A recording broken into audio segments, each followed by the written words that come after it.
Risk-free. A new study shows using a hands-free device to talk or text on the phone while driving can be just as dangerous, if not worse, than actual texting. And Matt Markham is at our Capitol Bureau now with why some believe that something many people believe to be safe may in fact not be. Matt?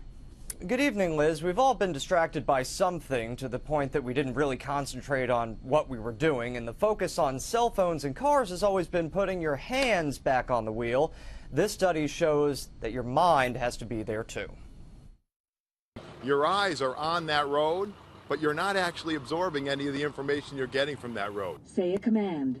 Especially when the bells and whistles come standard in your car these days, and it takes half a day to understand how they all work. Press the talk button and say a phone number. You're using your brain to think about a number to dial or what you want to say, what the person is saying back to you.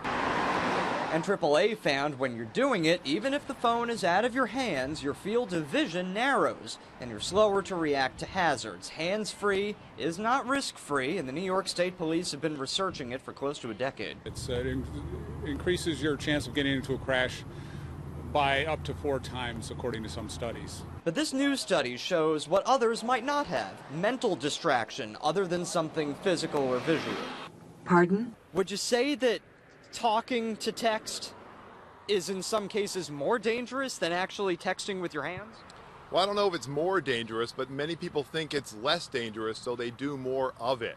And they often look down to check if what they said was accurately transcribed. Your brain can't focus well on more than one thing at a time. It can switch back and forth pretty quickly, but still, things happen so quickly when you're out on the road. And a national AAA spokesperson cites industry research saying that in certain cases there are 9 million vehicles on the road now with these so-called infotainment systems, and the number is going to skyrocket to 62 million by 2018. All the while, though, many drivers believe using hands-free devices like a Bluetooth, for instance, or systems built into the car are safer because, Liz, they're legal. And I know there's an awful lot of automakers out there that are projected to add these high-tech systems in cars, and I'm wondering if they're fighting back in any way.